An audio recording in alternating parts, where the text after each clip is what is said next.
Yeah, so it's a no-brainer to relocate the company here just for that alone. But then you go out into the community and you're having a coffee at Chorito, if Yeah. I'm pronouncing it correctly, and you run into some other Bitcoiners that are doing their startups here, and you're not just moving here for tax benefits, you're moving here to join a movement, right? You're contributing in your own way, and just like everyone does, but you're part of something bigger.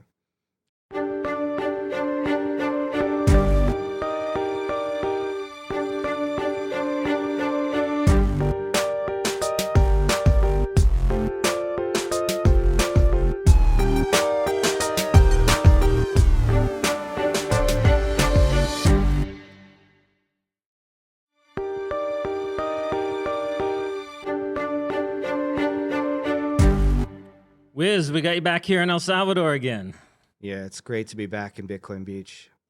So I've got to ask, and I usually don't do this, but I want to start out like, where's the name come from? Like, what's the story behind that? Geez, I think I must have been 6 years old when my mom said I was good at computers. And I used to hang around at like Radio Shack, and they had this magazine. It said Whiz Kids or something like that. And so everyone called me Whiz, and just the name stuck. I used it on IRC growing up. So yeah, it's just my identity at this point. From childhood. Yeah, nobody calls me by my real name anymore. Did you notice they still have Radio Shacks in El Salvador?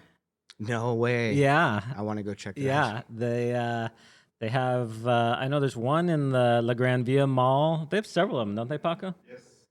All of them. Yeah. So I mean, It's got to be nostalgic. Yes, yes. It was meant for you to be here in El Salvador. The Radio Shack lives on. That's amazing. So you've been into the computers, into the tech space since. Absolutely, yeah. I think Since I you got could my walk. first computer when I was about 6 years old, and Okay. MS-DOS and some command line operating systems. At some point, yeah, like Windows 3.1 or something like that. With the 5 1/4-inch floppy disks. Yes. I mean, my first one was the Commodore 64. That was, but I think I'm a little older than you, so. So are you the founder of Mempool?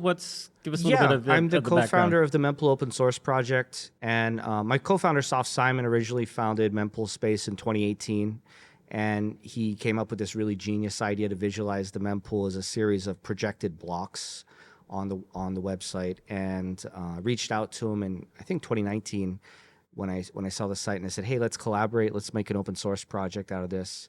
And so we co-founded the Mempool open source project together, and it just it was very early at the time. The mempool was empty. Nobody cared when we launched the website. A lot of people said like, I see Mempool Space, but I don't really get it. Hey guys, just a brief interruption. We'll get back to the exciting show here, but I just want to really ask a favor that you guys could make sure that you're subscribed if you're watching this on YouTube.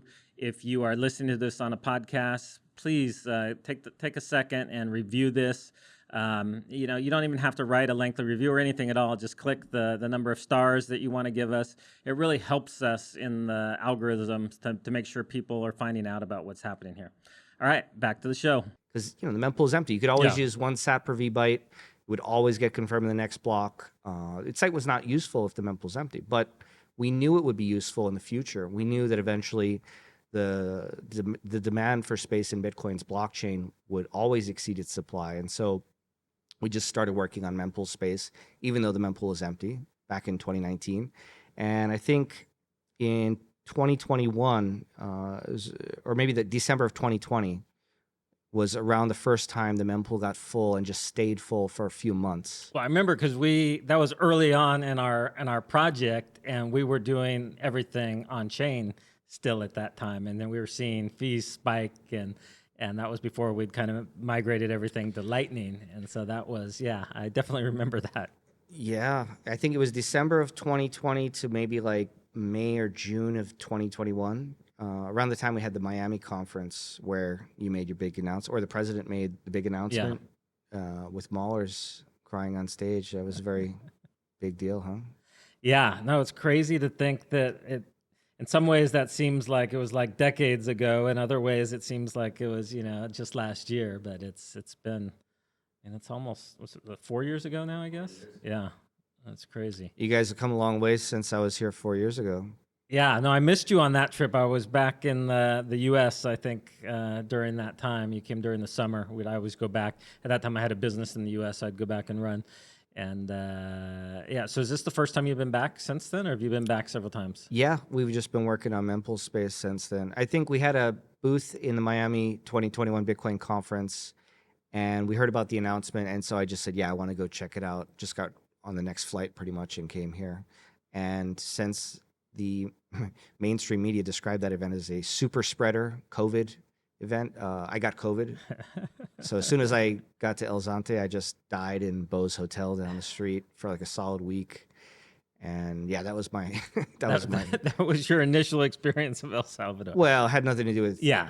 El Salvador, but yeah, I was dead. But you know, I'm back now, and it's great to see how the country's just amazing transformation just in 4 years.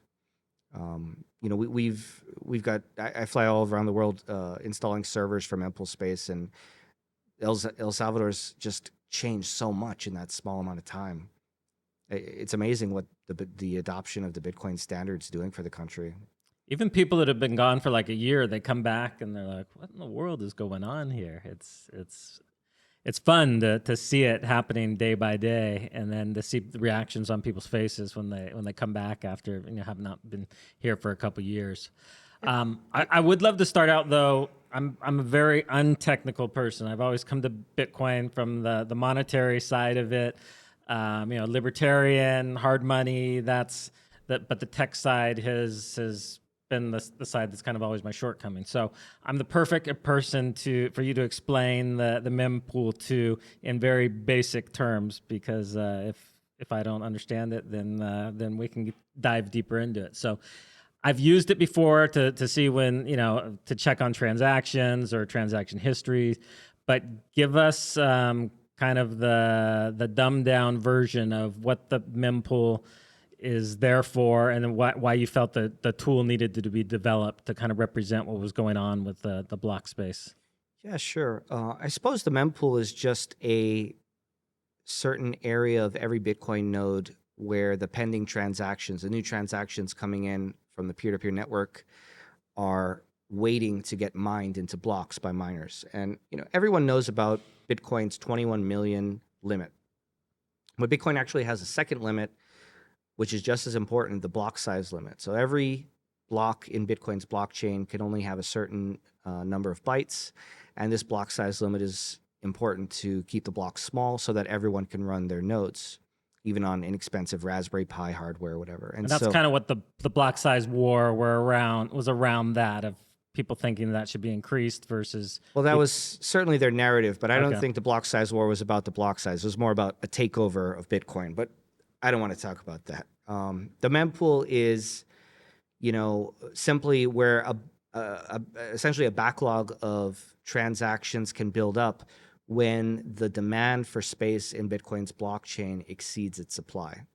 And it becomes a marketplace. The mempool is a marketplace, right? It's every transaction. They call it a transaction fee, but that's actually a really bad term, because when it's in the mempool, it's not a fee. It's merely a bid to get mined. And so every few seconds, all the Bitcoin miners in the whole world are trying to solve the next block, and they update their work that they're sending their miners with the latest transactions from the mempool, and they're going to pick the most profitable ones for them to mine into that block. So the transactions in the mempool are sorted by their fee, but it's really just a bid for space. And is it only the fee, or does it also have to do with the size of the transaction, or how? Explain to me how that works. Like, well, if you've put in 10, versus somebody else that bid at 9, or is yours always going to be chosen first, or is it there are other components that go into play? Right. The size is also relevant, and so all transaction fees are denominated in sats per vbyte. Yes. And so you take the fee in sats, and you have that over the size in virtual bytes, and you get your sats per vbyte.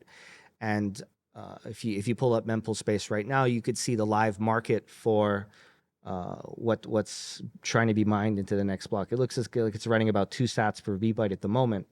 Now, we've seen it as high as thousands of sats per vbyte in times of extreme congestion Or, for example, when China first banned Bitcoin mining and all the hash power suddenly dropped offline, there was a lot less blocks being mined, and at the same time, the demand was going up. So, And that was before the difficulty could reset. So it was, right, yeah, we've seen some very large negative difficulty adjustments, making it easier for blocks to yeah. be mined. And so it's essentially just like the buffer for Bitcoin's blockchain.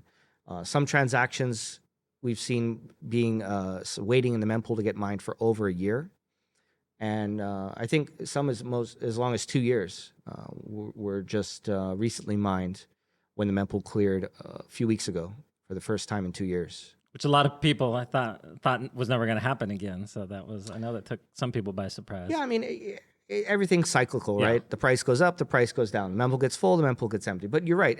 Eventually, the demand will be so great, and the space being a finite resource in Bitcoin's blockchain, eventually, in theory, the mempool should never clear again. And that's certainly what motivated us to start working on the Mempool open source project and why we operate mempool.space for the community. So what exactly is it used for? Is it just for people to try to figure out what type of fee that they should put on a transaction, or how else do people use the I would the say site? it's a place to transact Bitcoin, right? So before you create your Bitcoin transaction, you need to know what the market for Bitcoin's blockchain space is looking like. So for example, right now, say it's 2 or 3 sats per VByte, you would set your transaction around there, depending on your time preference. If you're in a hurry, maybe you'd bump it up to 4 or 5. If you're not in so much hurry, maybe you leave it at 1.5 or 1.1, right? And after you create your Bitcoin transaction and you sign it, you need to broadcast it into the mempool. And so once it's broadcasted into our mempool, you can track where it is in the mempool. And if you click on any of those transactions floating around there in that visualization, you'll be able to see a arrow showing exactly where it is in the next mempool block. So you can see, oh, it just got mined. So right when you click on it, it got mined. And this is what that transaction looks like visualized, all the inputs and outputs and other metadata of the transaction. And so you track where it is in the mempool, and you get notified when it gets confirmed, when it gets mined into a block. And then historically, when you want to look back and see what that transaction did, where that money moved from or moved to, you can see all the addresses and the amounts there. This happens to be a very large transaction, about 500 inputs being consolidated. So we would call this a consolidation transaction. But essentially, it's all about transacting on Bitcoin in a single website. And that's why the website is basically become a critical infrastructure for the community. Essentially, every wallet or mining pool or exchange or every Bitcoin company is integrated into our project in some way, shape, or form. So on the really extreme end, like Jack Dorsey's new Bitkey hardware wallet, we power the entire backend for their wallet. But other sites might just, like Coinbase or Cash App, they might just link to mempool.space to track transactions for their deposits or withdrawals from their users. And so there's a bunch of various ways that different companies and projects integrate with us, but usually everyone is integrated in at some level. So before you guys developed this, was there a way for people to track those transactions, or how did people?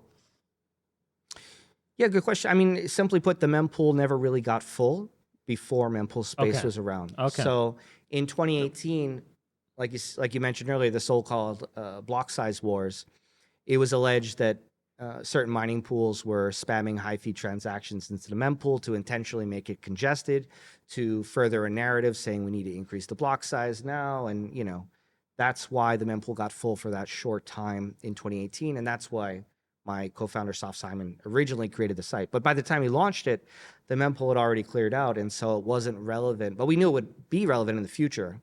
But there was that took several years for that to happen.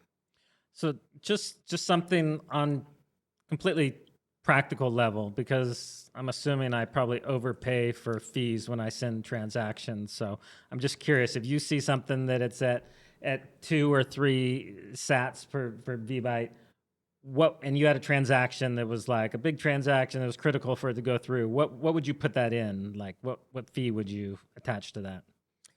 I mean, it really depends on your time preference. If you wanted to get it in that next block, by all means, pay higher than the high priority fee. So, now that's only a few cents. So that's very inexpensive to do so, depending on the size of the transaction. At other times, when it's very, very congested, you might just use the no priority, right? Like the minimum even. And if you do decide that you want to increase your transaction fee or your bid later on, you can use a few methods to bump that fee up. And that's a tool you guys help develop, right? Well, there's a few ways to do it. Some of them are in band, and yes, we have an out of band method, which is a service that we provide. So maybe we can get into that separate and talk about the difference between those two. But I'm just curious on a nuts and bolts, like if it's for me, if it's something that's important and it's like, and it's at 2 sats per V byte, I might put in 10 just because I'm like, well, I don't know. I want to make sure it goes through. Like, is that totally insane, or is that reasonable, or what is the? I mean, it's very reasonable to do. If it's a small transaction in terms of bytes, then the difference between 2 sats and 10 sats per V byte, it might only be 50 cents. Yeah. And so if you want to pay 50 cents to make sure it gets mined, yeah, that's a very reasonable thing to do. On the other hand, if it's a very large transaction in terms of bytes, if it's a large consolidation or a batch payment, the difference between 2 and 10 sats per V byte could be hundreds of thousands of dollars, right? Really? I mean, it's For a huge batch. Depends on the price of Bitcoin, right? So we've seen historically many companies overpaid their fees for many years, and it's. And is that on purpose, or is that just because there are people like me that don't really know what they're doing, and they're like, well, let's just err on the side of paying higher fees? There's certainly a lot of reasons for it, right? Historically, wallets didn't have good fee estimation methods. Now, kind of everyone uses Mempool Space and has a low, medium, high selector. Some wallets don't support what's called RBF, which is replaced by fee, a method to increase the fee of your transaction if you want to get it unstuck. And so some wallets force you to do this other method called child pays for parent, CPFP. And so if you use either of those, if you use a CPFP, you might overpay just to bump up that parent transaction in the Mempool. And that only works if your initial transaction had some type of return change to it, right? True. You do need to have the private keys to spend the change output of a transaction to CPFP it. Okay. Likewise, you need to have all of the private keys of the inputs that you're spending to RBF it. And so there's some cases where you have neither the keys to spend the inputs or the keys to spend the outputs. And so for that, we have a third method to bump fees, which is our centralized service we call Mempool Accelerator. And that's the one when you refer to it as an out of bounds way. Out of band service, right? Or out of band, sorry. Right. So if you use RBF or CPFP, you can increase the fee of your transaction to get it unstuck, but it requires signing a new transaction. And if you can't or don't want to do that, or if it's cumbersome to do that, you can just pay us a fee, and we'll have our mining pool partners manually prioritize the transaction for you. So the other way of doing it is just basically like the way the system works itself out. What you're talking about is you're actually paying the miners to basically select which transaction. So even if the fees assigned to it wouldn't be one where they would naturally select it, now they'll go in and manually select that because you're paying extra fees kind of in a way that's not represented, I guess, in the when they look at the total mining fees that are paid per block, they're not going to see that because that was paid apart from that, correct? So we actually integrate all of the out-of-band fee bump data into Mempool Space. Oh, you do? Okay. And it's integrated into the Mempool open source project. So even though the Mempool Accelerator service is a completely centralized out-of-band service, we transparently publish all that data and integrate it into our site and visualization so that you can see that. So if you want to click on the acceleration dashboard, which is that rocket ship icon in the top navigation on the left side, there's a little bit to the right, the rocket ship one. Two over, yeah. Yeah, right that's there. the one. Later on, but essentially all the data is transparent and so that's helpful for people that are participating in the mining pools. They know that if the mining pool is being paid those extra fees out of band, that they're most likely receiving it, because that was kind of the criticism I heard before, was that if you were part of a mining pool, the mining pool operator might keep those out of band fees themselves and not pass them on to the miners. Oh yeah, here we go. Yeah. So if you go ahead and click on one of those, yeah, right there, click on that transaction. You can see it was mined 2 hours ago by Foundry, and it's tagged there as being accelerated. So if you look at the acceleration timeline, you can see it was first broadcast 3 hours ago, and then they waited for 29 minutes or so and got impatient and decided they wanted to accelerate it 2 hours ago, and then after 31 seconds, it was mined into a block. So they were. And how much did they have to pay to have that accelerated? Yeah, so if you go to where the fee, if you zoom in a little bit to where the fee is there, you can see they only bumped it up by 1 sat, which is sometimes all you need. Okay. In a very flat fee market, you might only need to bump the fee by a few sats. So in this case, it was literally just bumped by 1 sat, which is a very, very flat fee market, right? They were bumping it from like 1.99 something to slightly higher, where it's a rounding error at this point. But if you zoom out and click on the block, you'll actually be able to see where it got mined in the block. So scroll back down to the actual block here that's loading in. So if you scroll in towards the bottom there, or zoom in towards the bottom there, sorry. Of the block? Yeah, zoom into the block there. Yeah, just go ahead and zoom in. There should be, see that little purple transaction at the bottom? It's right above, yeah, it's right below down, that. A little bit down, yeah. A little bit to the left. To the left. Oh, no, that was too far. This there. one, yeah. See, so this one, if you click it, it'll go back to the transaction page. But if you go back to the block visualization, you should be able to see that purple transaction there. That's visualizing that transaction was accelerated, and that data that it's showing there shows, all the information about how much fees they bumped it and everything. And so all of this is completely transparent and fully auditable. And is that, for people to use this product, is that fee that they pay to accelerate, is that split somehow between you guys and the miners? Or Exactly, yeah. So we make it very convenient on our website to fee bump it. They can just pay us some sats over Lightning, or even use their credit card with Apple Pay and Google Pay. And I think we also accept Cash App Pay and a few other methods now. And once you do that, we have a proprietary protocol where we tell our mining pool partners to bump the fee of the transaction, and then they just bump it up in their mempool and mine it into a block. Okay. So I'm curious who are the typical customers for this, and then what would be the criticisms from people in the Bitcoin space for a tool like this, if there are any? I've spoken to a lot of Bitcoiners, and they all say they've used the service at one time or another. Some people make a mistake. Some people don't have the keys to do an RBF and bump the fee. Sometimes you want to bump your friend's transaction, and then you certainly don't have the keys. Sometimes, it's either inconvenient. Like, for example, in a multi-sig setup where different people have the private keys in different time zones, it might take 24 hours to sign a new transaction, but they need to get it confirmed right away. Oh, okay, yeah. Or sometimes you create a transaction at a certain fee rate, and by the time all the key signers it's in a totally different place. Yeah, you're already buried. And so then the accelerator service really shines. But this is a centralized service, and I think you can always make a centralized service more efficient than a decentralized protocol, right? And so it's Bitcoin Core developers would say, oh, we should have an in-band way to do this, and I think Gloria worked very hard to implement what's essentially a solution for this with fee bumping of any transaction now using anchor outputs, which gets a little bit technical, but essentially they worked very, very hard to do it. But at the end of the day, you always need to make a new transaction to fee bump your existing transaction, either with RBF or CPFP or using an anchor output. So sometimes it's just going to be more costly and less exactly. efficient. I mean, a centralized service, we don't have to we don't have to use any more space in the block to do it.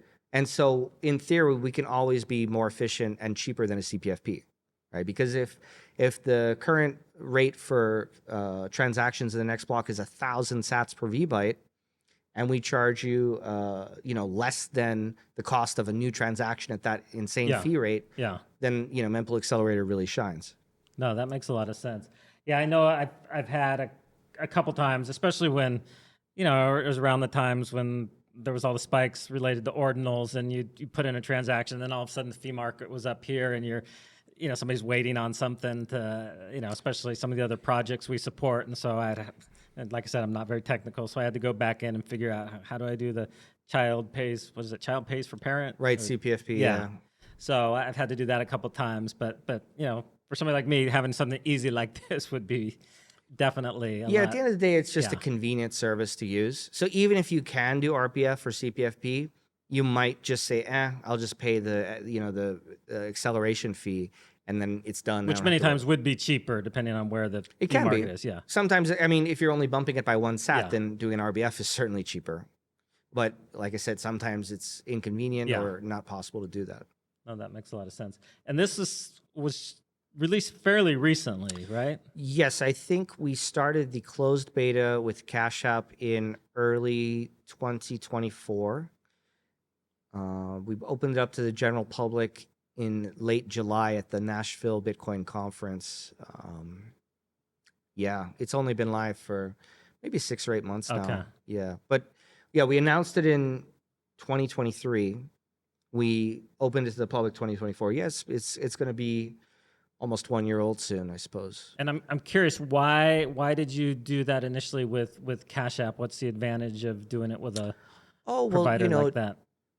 we provide a lot of service. Originally we got a grant from Spiral in the early days for the Mempool open source project.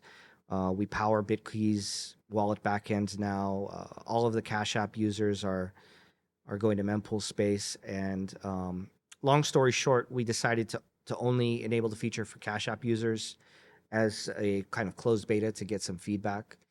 And that was for individual users could go in and change that, or was that something they were doing on the Cash App side when transactions weren't? So only posting? inside Cash App, like the Cash App app, when you clicked on a transaction, it would have Mempool Space already integrated. And so we would just show the accelerate button only to those users in the early days. Okay. And then at some point we opened it up more and eventually to the general public. And so now anyone can. And is it do you guys have other ways that you've monetized Mempool, or is that the main monetization? It's certainly feature our of- primary business model, but we have a second one, which is called Mempool Enterprise, where we essentially just provide software as a service of our own software for enterprise customers. So, for example, we've got a ton of customers now. You can get a custom dashboard, like let's see, Metaplanet, our next door neighbor in Tokyo, has a corporate Bitcoin treasury. And so if you go to metaplanet.mempool.space, you can see their treasury and the number go up.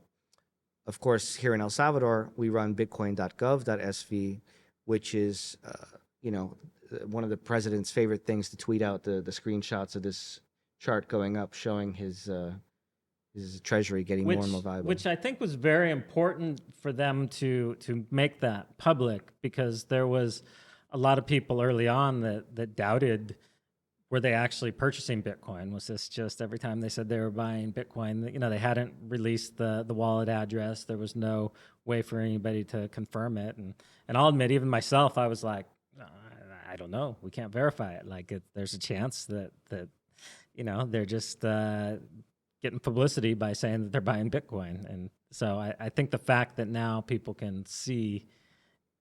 Yeah, a lot of people have said on Twitter that having a mempool dashboard for your treasury is like the gold standard of transparency, because everyone can, just audit the raw blockchain data, even on their own self-hosted instance of the mempool open source project. So that's certainly the way we recommend people to do it, and we're happy to set that up for people. I think we've got several enterprise customers using it just for that dashboard. But in addition to this use case, we also power entire wallet backends like Bitkey, which is Jack Dorsey's new hardware wallet offering.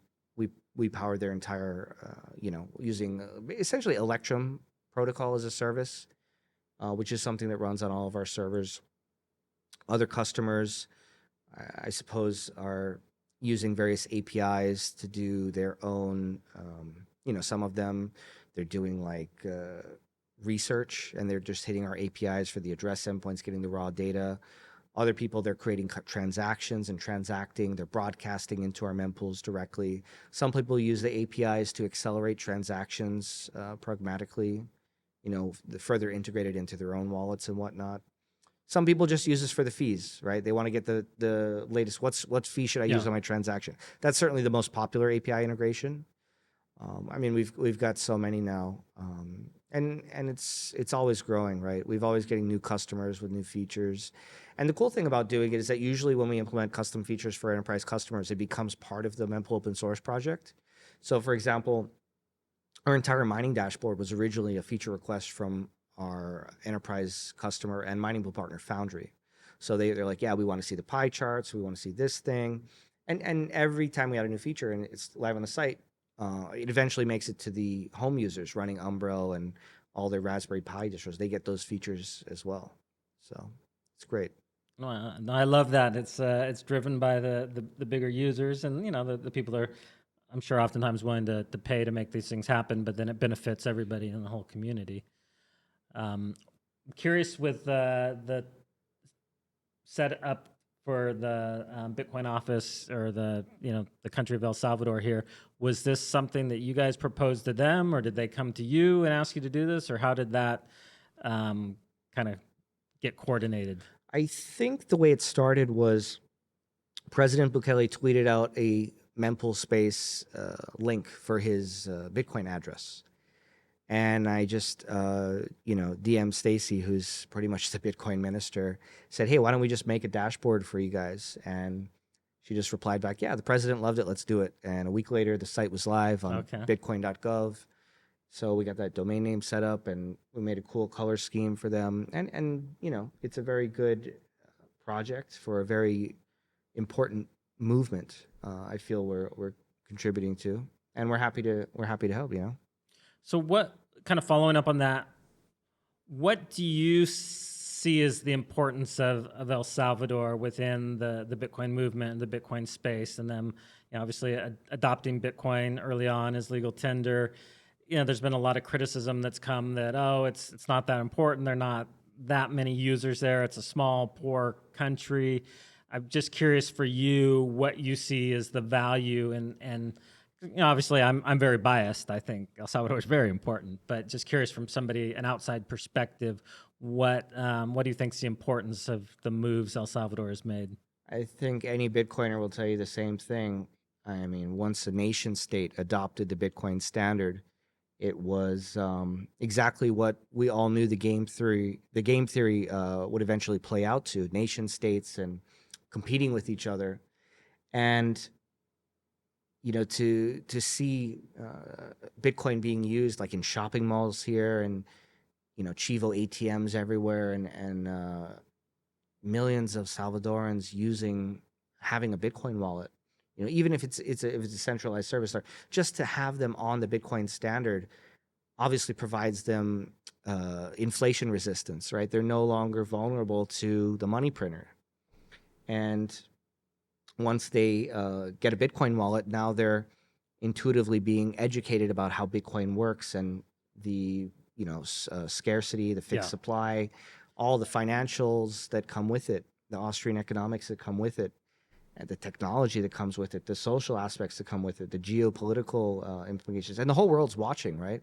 The whole world is watching El Salvador, and there's so many critics, right? There's so much the opposition of the president and the IMF and all the other countries that have money printers are, of course, saying it's going to blow up and it's going to be a scam. And it's just an amazing movement, and not many countries can do it, right? Because most countries have their own money printer, and so they're not going to give that. They're not going to give that up, obviously, and so it had to have been a country that didn't have their own fiat and was using another country's fiat that wasn't super close to that country.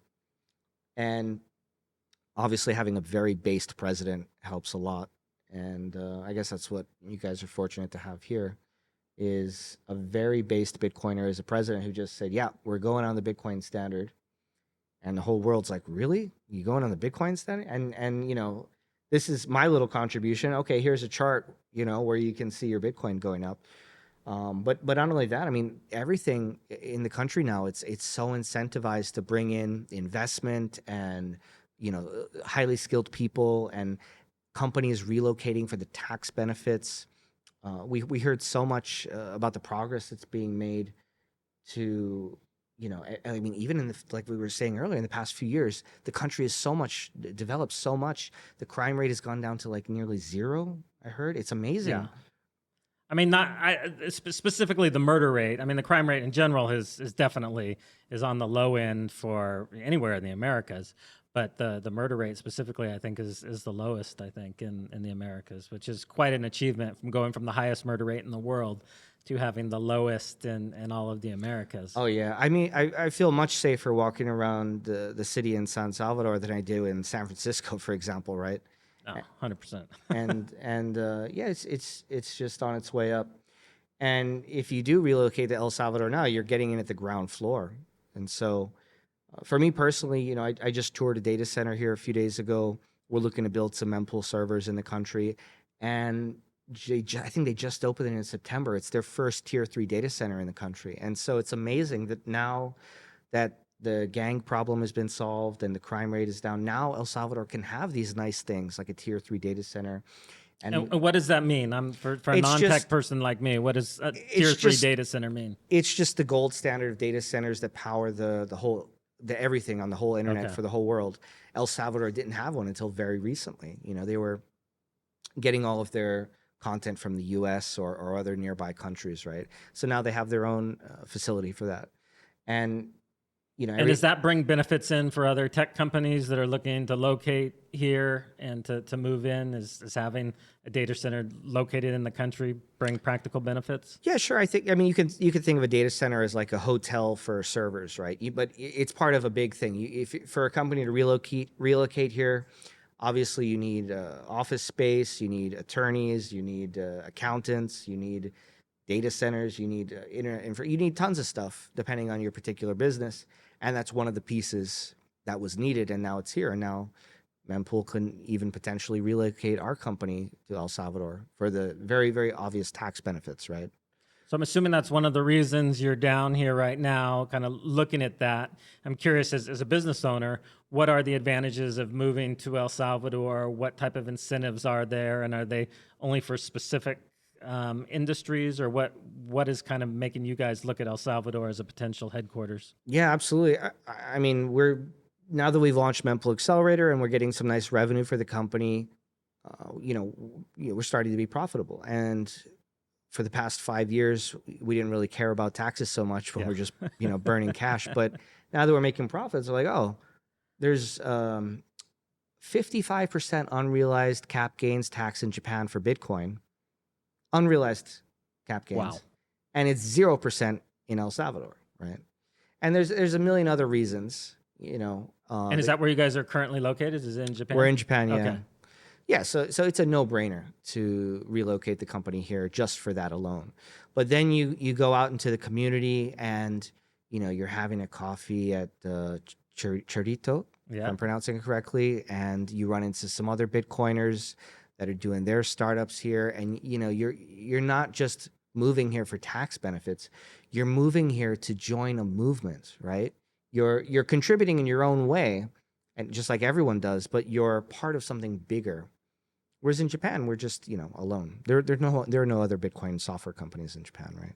So are you seeing El Salvador start to develop that type of network effect? Obviously not comparing it to like Silicon Valley, but companies from same industries tend to want to clump together because there's a lot of advantages as far as just being able to share resources and the people that have the expertise that you need to hire, all those things. Are you seeing that start to form in El Salvador?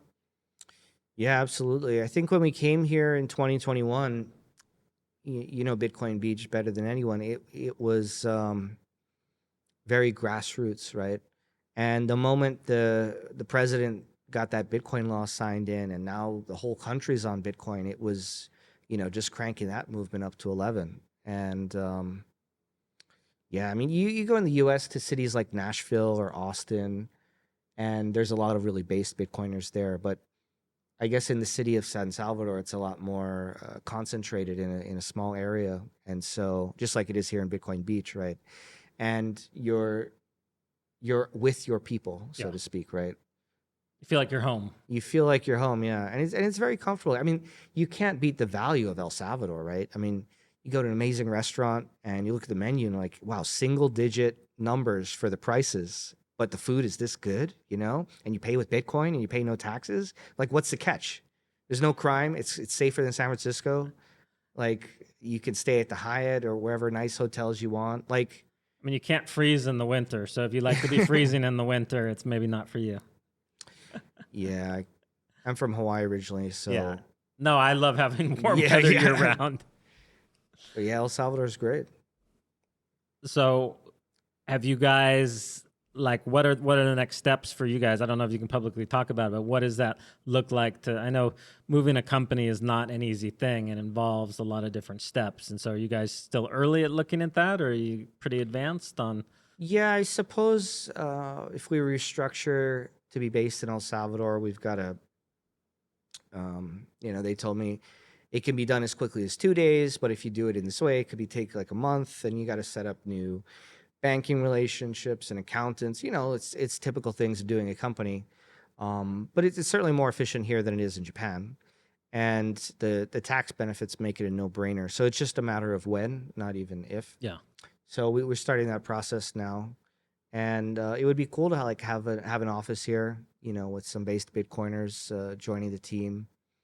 I'm very far away in Tokyo, but I'd love to, eventually take citizenship here and set up shop on a more permanent basis. Now, why did you guys set up in Tokyo? Just that's where you were living at the time? Exactly. Okay. Yeah, I lived in Tokyo my whole life, Oh, really? Your whole life? about 20 years. Yeah. Okay. Okay.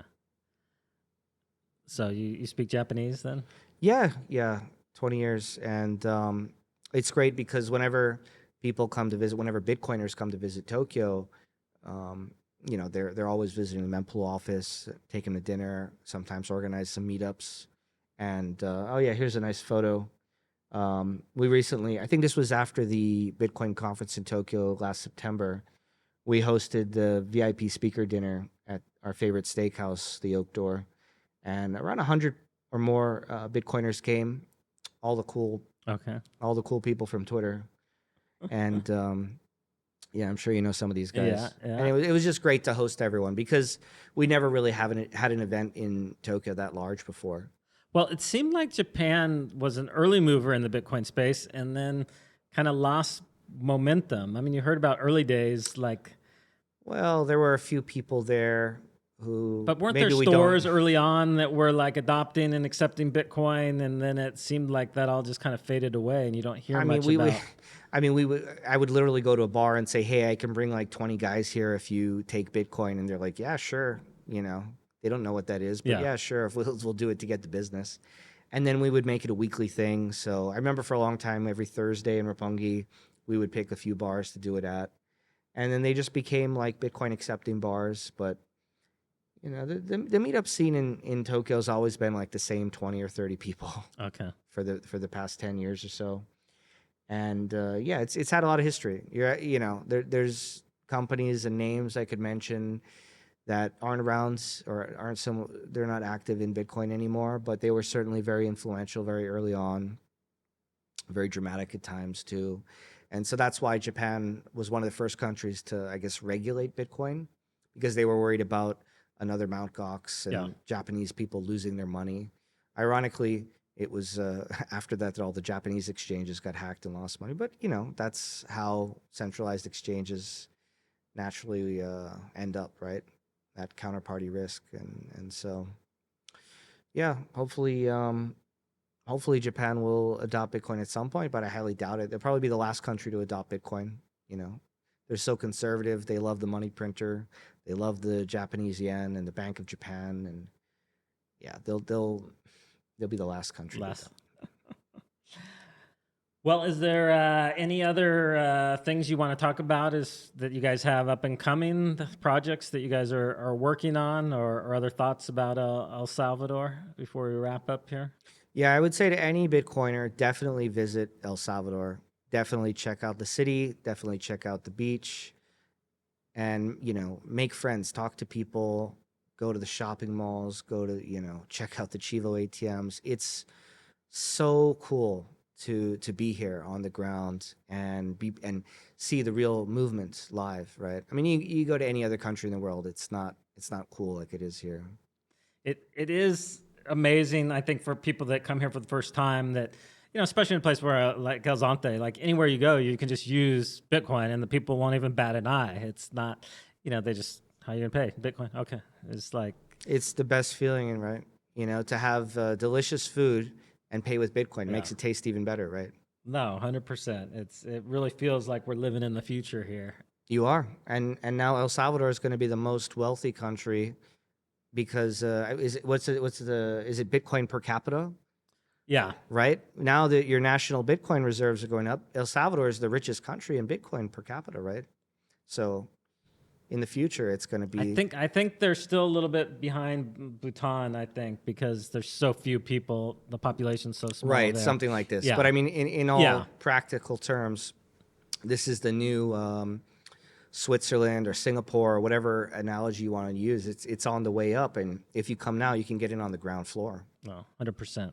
No, it makes me so happy to see business leaders like you that are looking to move here, and that's early on when we were talking to like the Minister of the Economy, that's what we said would happen, and so to actually see that transpire over the last few years and see companies flooding in, and I still feel like we're like very early days because as a business owner, there's a lot of logistics involved with picking up and moving from one place to another. So it doesn't just happen overnight, but we're seeing companies that have started that process and, are moving here, starting to hire local employees. And I think, 5-10 years from now, people are going to be shocked at, how much of an industry is here in El Salvador. Yeah, for sure. I mean, you look at other countries, Singapore took 20, 30 years to get where it is. And you're 4 years into your movement and it's already developed so far. In another 10 or 20 years from now, it's just going to be amazing, utopian. Yeah. Right? Anything else on the product side with Mempool that you guys are working on, or? Yeah, I think now that we launched the accelerator and it's making money for us, we can focus on some new business models. We're looking at developing a wallet, which I think would be really cool. There's still not really like a really amazing Bitcoin wallet. I love Sparrow Wallet, but for like mobile devices, like you want to onboard someone on the beach or at a bar or something, like install this app. It does everything. Like that's what I think we're going to be building next is Mempool Wallet.